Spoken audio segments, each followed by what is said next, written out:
Tá, mas enfim, tá, pode começar, continuar ali. Aqui. Né? Bom, então, retomando esse ponto, surge, né, em final do século XIX, começo do século XX, né, uma escola que procura se... Não é propriamente uma escola, mas é um elenco de noções que vem da teoria econômica desde os clássicos, desde o Smith, passando pela escola marxista para a escola neoclássica, onde esse nexo da relação parte, qual seja, do indivíduo e todo o seu coletivo, sua forma agregada, né, sua forma estabelecida de pensar, se conecta. E isso produz um ambiente de interação. E é dessa interação que surgem essas noções que todos os autores, tanto Marx quanto os clássicos, e em alguma medida os próprios neoclássicos, dialogam, que é como se dá em escala global a noção de acumulação de capital, como se dá em escala global a noção do crescimento econômico, como se dá em escala global a noção de desenvolvimento, né, de interação entre os indivíduos e prosperidade para os países. É aí que então surge um autor, 1898, norte-americano, que é uma referência desse chamado pensamento institucionalista. Até então, autores da economia, como os clássicos, inclusive o próprio Marx, como autores do campo da sociologia, pegando especificamente o Max Weber, o Emil Durkheim e em alguma medida o Marx, eles usam o termo instituição. O termo instituição aparece, mas ele aparece diluído na literatura, eu diria, social, sociológica e econômica. Ela não tem propriamente um corpo teórico, né, uma análise teorizável a respeito do que seria essa questão. O cara que se propõe a fazer essa conexão é o Thorstein Veblen, esse economista norte-americano, Veblen, né? Então ele escreveu em 1898 um artigo clássico muito interessante, onde ele procura responder e determinar o título em inglês que os autores que citam Veblen sempre se referem a ele, é Why is Economics Not an Evolutionary Science? Ou seja, ele perguntava assim, por que a economia não é uma ciência evolucionária? Eu estou repetindo esse termo do artigo original do Veblen, porque ele está muito influenciado pela ideia de evolução, né, a partir das origens das espécies do velho Darwin, né, do Charles Darwin. E diria, essa conexão que o Darwin faz da biologia para as ciências sociais, em particular para a economia, é de grande importância. Então o Darwin se preocupava em trazer para o campo das ciências biológicas algo que o Veblen quis fazer para as ciências sociais e para a economia em particular. Então o Veblen se ocupa por que as pessoas mudam, por que as pessoas interagem e por que as pessoas transmitem conhecimento, aprendizado, inovação, resistência à inovação, padrões de organização de uma geração para outra, apesar das mudanças, né, culturais que esse processo impede e gerando, consequentemente, novas formas de pensar. Isso gera uma sucessão de fases. Percebam dois pontos dessa conexão que eu estou fazendo com vocês aqui, a partir da interação do Veblen com as escolas anteriores. Ponto número 1.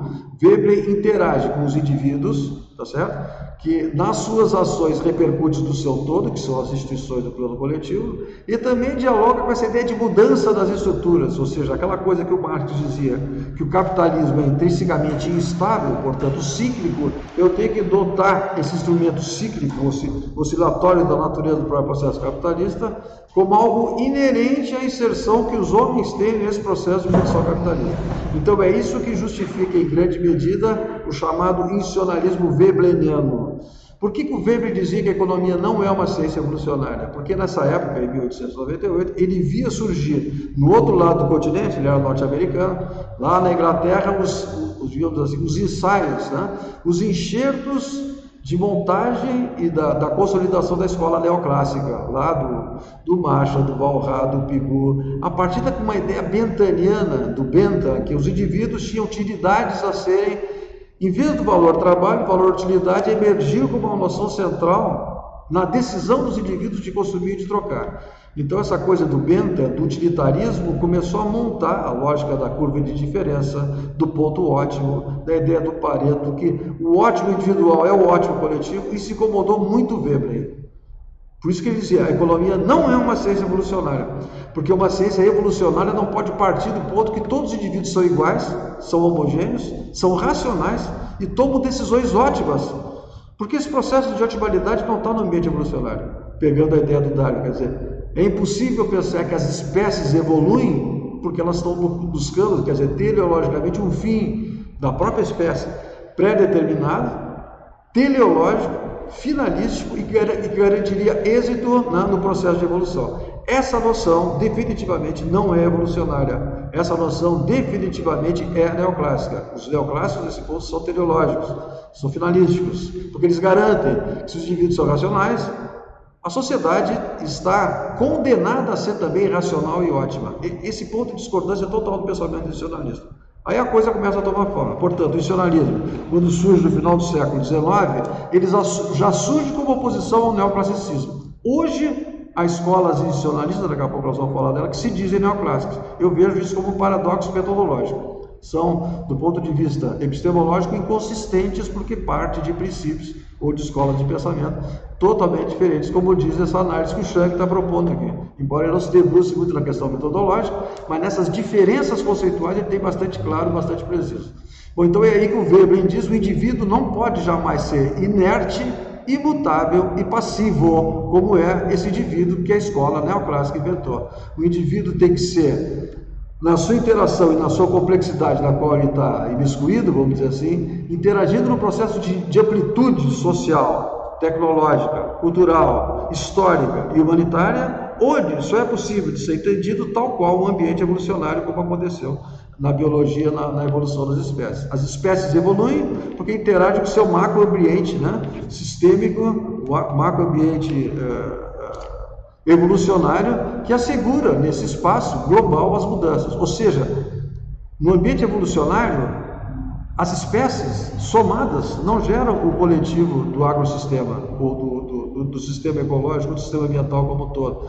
O ambiente como um todo ele é decorrente das suas especificidades, que ao ser tem propriedades emergentes específicas na sua interação, eles conectam com os indivíduos que se interagem nessa especificidade. É esse produto, parte, indivíduo, todo que gera essa natureza evolucionária. Esse tipo de visão ontológica, vou chamar assim do todo e da parte, não tem na escola neoclássica. A escola neoclássica, nesse sentido, ela nega essa ontologia, né, do diálogo da parte com o todo, porque o todo é simplesmente a soma das partes. Então é aí que se diz, do ponto de vista metodológico, a escola neoclássica é definida como a escola adepta do chamado pensamento, uma palavra que pode assustar você, mas não deve assustar, do individualismo metodológico. O evolucionismo ou o institucionalismo jamais vai aceitar o individualismo metodológico. Ou seja, o todo, leia-se o coletivo, a sociedade ou as instituições, não podem ser entendidas como a soma das partes. Não são as partes que formam as instituições. Agora eu vou mudar esse raciocínio. Aí que entra a questão evolucionária do Veblen. É exatamente a forma como essas partes interagem, ou seja, a sua interação social, por isso que é o conceito da sociologia e da economia, que explica a conjugação, ou a costura, ou a articulação de ambientes, digamos assim, macrosociais ou macroeconômicos que se originam a partir das partes, não por soma, mas por interação. Então me parece que se inaugura um capítulo completamente diferente na história da humanidade, e eu diria que reconectando inclusive com a interpretação original do Smith, lá na Riqueza das Nações, e em alguma medida do próprio Ricardo, porque todos eles veem o estado estacionário, quer dizer, uma sociedade que bate no seu teto, no seu limite, porque não pode progredir, dadas as condições vigentes.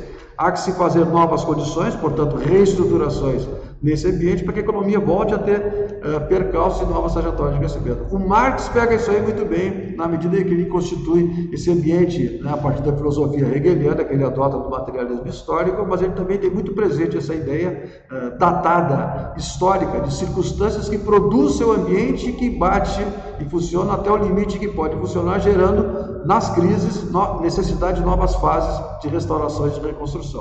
Anos depois dos anos 40 do século XX, o Schumpeter vai criar o termo destruição criadora, né? O Joseph Schumpeter, que é colocado também no livro como autor que conecta com isso. Nada mais semelhante a esse tipo de concepção, de restauração e destruição, do que essa concepção de capitalismo enquanto processo. Então, Veblen, ao trazer o institucionalismo, ele resgata essas ideias de que os indivíduos não podem ser tidos como dados, e eles têm peculiaridades. O hábito, a cultura, o seu instinto, a sua forma de ação cultural, a sua herança familiar, todas essas noções, elas têm que, no coletivo, gerar trajetórias, sinergias, ambientes de interação que podem gerar, já pegando uma frase do Smith e atualizando até para institucionalistas contemporâneos, pode gerar o sucesso ou os fracassos das nações. Em outros termos, as nações fracassam ou entram em em processo exitoso de prosperidade, porque eles têm arranjos institucionais que assim o possibilitam. Quer dizer, essa tradição foi trabalhada, essa tradição institucionalista, ao longo de todo o século XX, dentro das escolas institucionalistas, que sofreram vários revés, quer dizer, sofreram várias reinterpretações. Mas, no geral, essa origem webleriana em todos eles é inexorável. Então, Veblen tem um papel fundamental. Eu não sei se eu falo mais, eu fico por aqui. Tu que sabe. Porque as escolas que vão suceder no século XX, aí já tem o Douglas North. Você parece que se identificando o Veblen com o surgimento. Eu acho, né? Eu acho que fica por aqui. Até se vocês quiserem avançar, a cultura e o crescimento. Talvez que o processo de crescimento econômico, então falar isso. Então, nesse sentido, quer dizer, o processo de crescimento econômico, o desenvolvimento econômico dos países, nada mais é do que esse legado do Veblen, mas que também está no Marx, embora o Marx entre o processo de acumulação de capital como algo global e também está no Smith. Ou seja, o desenvolvimento econômico é um processo de interação entre indivíduos, ser sua habitualidade, sua forma de gerir com as novas tecnologias, ou alijá-las do processo. Eu posso ser negligente com as tecnologias, eu posso ter desrespeito às tecnologias, eu posso ter uma total negligência com a adoção do processo tecnológico, que aliás é muito comum na formação econômica do Brasil, desse ponto de vista da passividade tecnológica, que gera, por consequência, no plano coletivo da interação dos indivíduos, trajetórias de crescimento mais ou menos associadas a esse padrão de prosperidade ou até de não crescimento. Na minha perspectiva, eu acho que a economia brasileira não está apresentando resultados positivos de crescimento, pelo menos durante as duas últimas 3 décadas, exatamente por esse fator. Eu diria mais, é menos uma questão de macroeconomia, no sentido de política monetária e fiscal, e muito mais uma questão cultural, de negligência das mudanças tecnológicas que tocam eclodindo em todo mundo, vide esse processo desencadeado a partir dos anos 60 no Japão, depois Coreia, Taiwan, Singapura, China, etc., onde a gente está completamente alijado, não está enxergando nada que está acontecendo lá e não quer fazer igual a eles, do ponto de vista de incorporar novas trajetórias de avanço e de inovação tecnológica. Para mim, esse processo está dado, assim como foi dado ao longo dessa trajetória do século XIX para o século XX para Veblen, a necessidade dos homens de interagir com o seu tempo. Então é isso que produz a história. A história é uma interação dos homens, seus hábitos, seus padrões culturais e seu resultado que se manifesta no plano coletivo através das instituições. Portanto, é o crescimento econômico, um produto ou um processo emergente, é um processo evolucionário, crescimento econômico é um processo evolucionário, oriundo da interação dos indivíduos e seu ambiente econômico, social e político. Então, me parece que essa é a grande lição do institucionalismo contemporâneo que está alicerçado nas contribuições de Veblen, que depois vocês podem ver como referência nesse livro do Chang aqui. Tá certo? A Teoria da Classe Ociosa, aliás, é um livro extremamente interessante, já está traduzido em português a respeito desse processo. Então era isso. Obrigado. Pode parar ali, para a gravação. Já incorpora a tecnologia ali, ó. Para a gravação ali. Ela para sozinha? Não, tem que parar. Ah, boa, pensei que era eu. Não, me pede essas coisas aqui, meu.